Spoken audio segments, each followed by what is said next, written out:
I have already sent letters to lawyers to bring a man or woman to claim under oath of affirmation the exact amount. Oh, they ignored it. Oh, good. You hope they ignored it, because that's just proof that you tried to settle the matter on a private side, and you are not exhausting all administrative remedies. They are, that they're acting in dishonor. You hope they ignore it, but don't keep sending the same thing back. What you do is you send, like you said, I sent a letter to the lawyer to bring a man or woman to claim under oath of affirmation. That's fine. You give them a notice.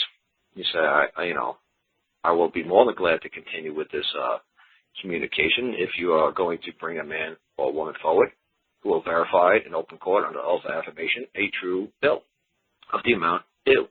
Without that true bill before the open court that will be verifiable, you're making a false claim. And if you don't stop with this is a form of harassment. If you don't stop with this moving a false claim against my person, you're causing me harm. You're stressing me out, and I don't need this nonsense in my life. Now I'm suing you. So you better have somebody who's willing to bring that claim of a debt due in open court under oath of affirmation, or when the court is hearing your complaint or claim against me, I will also be moving a claim against you. No, it's not a cross-claim. It's not a cross-complaint. It's your own standalone cause of action, and it has nothing to do with their paperwork or their nonsense. All you're bringing up to court is they're administrating my right or attempting to administrate my property without right, or they are administrating my property without right. You make your claim. Say, if somebody claimed that I owe them a debt, I tried to communicate back and forth with them on the administrative level, on a private capacity, on a private side. I tried to keep this out of the public realm.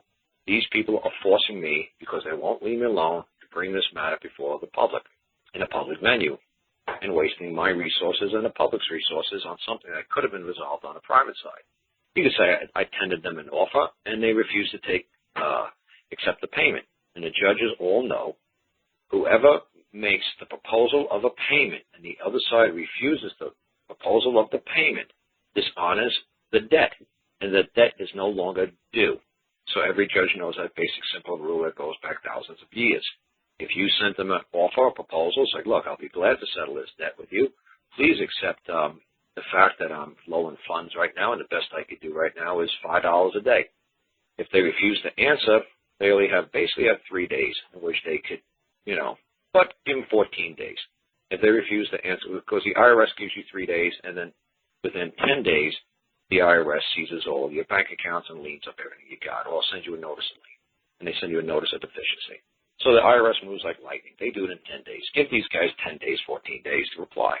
If they don't reply in 10 to 14 days, well, then that's proof that there is no longer a debt between the parties, because you sent them, say, a registered letter. That way it's only $2, and then you have a green card mailed back to you, and that way when you move your claim before the court, you attach the green card to as an exhibit saying that I tried to settle the matter on a private side. These people dishonored my proposal of settlement. They can't do that. They know the law.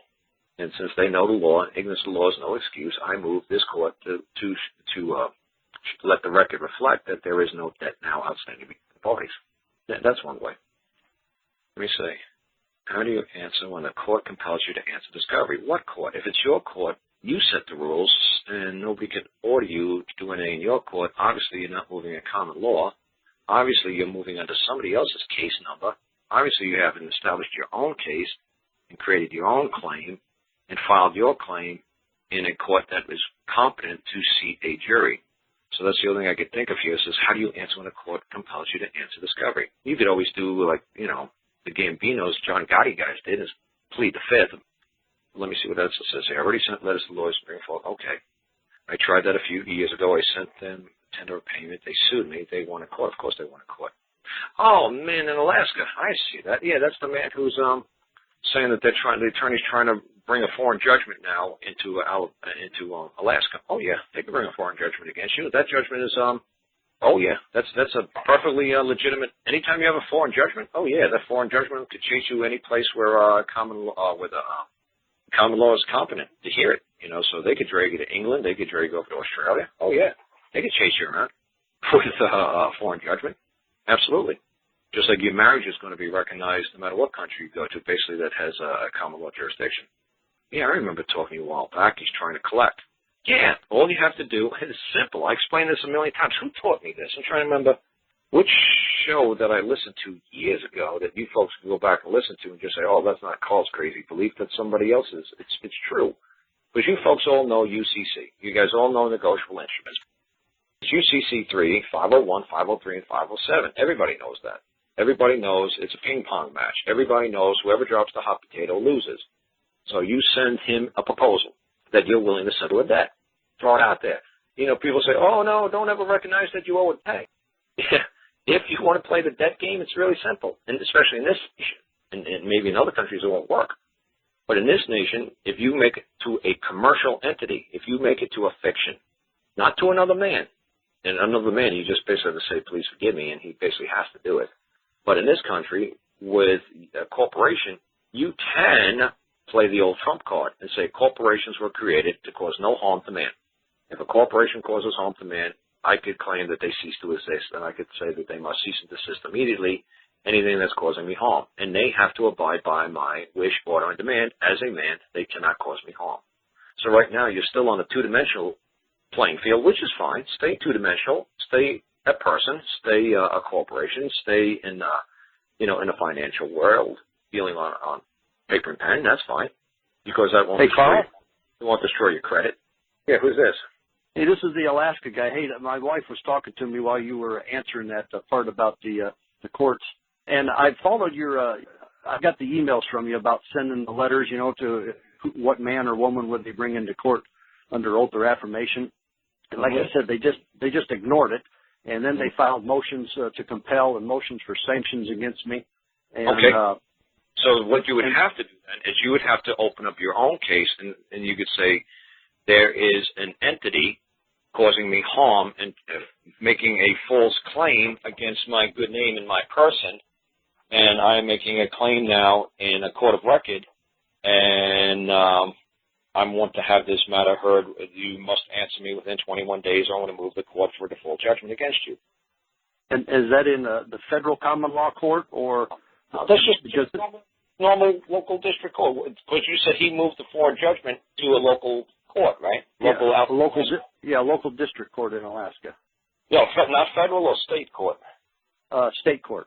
There you go. It's simple then. You just tell them, hey, you know what?